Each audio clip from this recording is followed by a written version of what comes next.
As you throw some beef on the grill this summer, the next generation of cattlemen and cattlewomen get their start. Ahead on Grow, we'll have team coverage of the Hereford Junior Nationals, building leaders in the beef industry. And farmers in central Nebraska deal with more hail and heavy rain. And the man many blame for holding back ethanol policies out at the EPA will have reaction. Plus, we will see the farmer, 92 years young, who finds a way to help. Get ready to grow.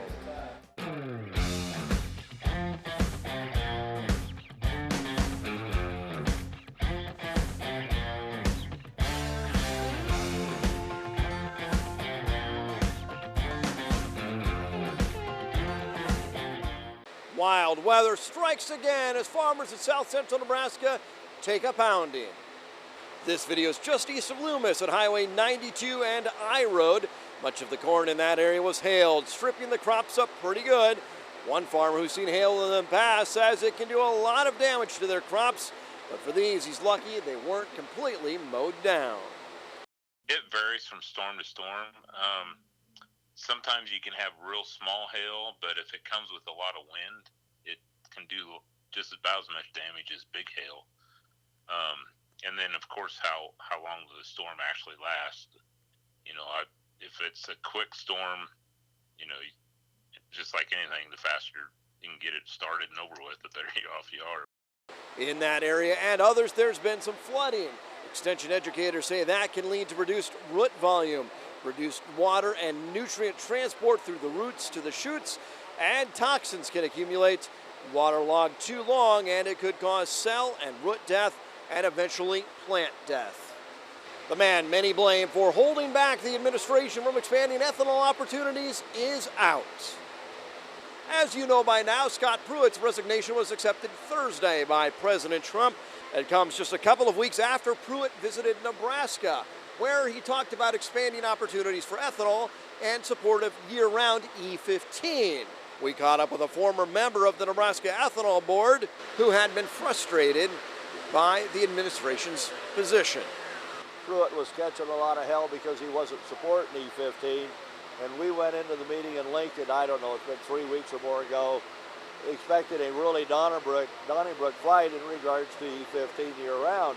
And one of the first things he made, the first comment he made at that meeting is, I'm in favor of E15, and man, everybody just, you know, swallowed. They couldn't believe it. So it was a lot of us were expecting to be a nasty fight. Turned out to a very cordial event, but you know, I'm not a political person, and this whole politics deal just drives me fits. It's not a huge surprise. I mean, I think with all of the things that you just mentioned, that it was to be expected at some point. I didn't have any indication of what the timing would be, but it's not a huge surprise. One of the things that it's really important to say, I think, is that we've had excellent access to Administrator Pruitt. He's come to Nebraska multiple times on more than one issue, and so certainly that's been a good thing from a Nebraska perspective. We've had a great working relationship as far as making changes to the Waters of the U.S. rules. We've had some disagreements on the RFS, but we've continued to work with the administrator, as we will continue to work with the interim administrator Wheeler to continue to make changes to the RFS, do the things that we think need to be done there, as well as really bringing EPA back to where the Congress intended it to be.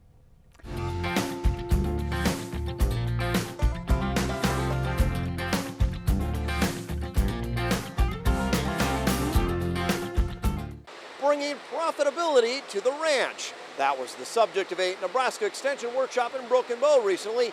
NTV's Sydney Edwards has more. Topics discussed Monday night include grazing systems and strategies, marketing tools to protect against price declines, and weather-related forage losses.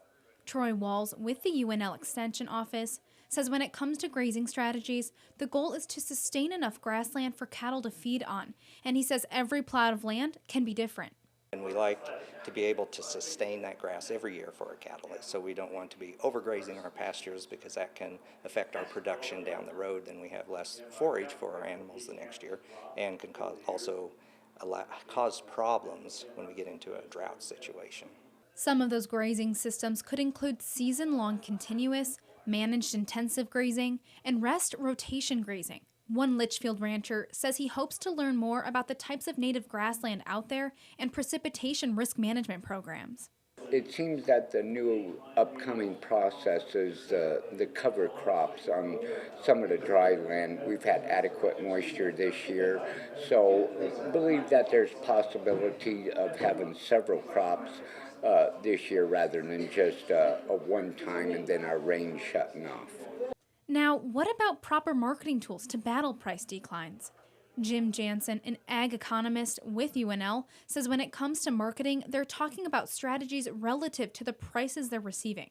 Is there a way to establish and reduce the risk of downside on the prices to be potentially locking in prices to cover our cost, to cover our output, to create a profit? It's our ultimate goal, right? And bringing kids back to the ranch. That's one of the reasons for this Junior National Hereford Expo. Here's more. Let's practice the circle. It's business, it's vacation, and it's competition. This is the big shebang. This is what we've all been gearing for.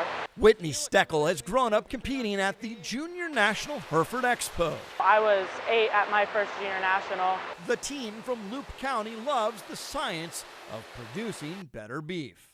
I love genetics. I love seeing what we can do with these animals to make the superior individuals, whether it's having them be a cow that also has the carcass traits, or just being able to excel in the show ring but still being a producer afterwards. There's such a diverse amount of genetics, and it's awesome. Rancher Pat Morgan says kids get to see the traits that make successful herds. We can research a lot of things between calving ease, marketability, feed efficiency, how good the carcass will be. We can learn a lot before we ever breed an animal. We can combine some good genetics together to make the best possible end product. Many of the events designed to prepare kids for success on the ranch. They'll be able to select animals, for their farmer ranch and, make this whole beef industry better. And that's what it's all about. We're here to put food on the table. But this event is about more than showcasing the best Hereford cattle. We're raising some of the best kids here at the Junior Nationals. These kids have good work ethic. They know what they're doing. 900 individuals who know what hard work is. They understand responsibility, and they're dependable kids with some integrity. Kids like Whitney, who dream of where the industry is headed next. We have all the capabilities in the world. Not only are Junior Nationals taking place, it's county fair time.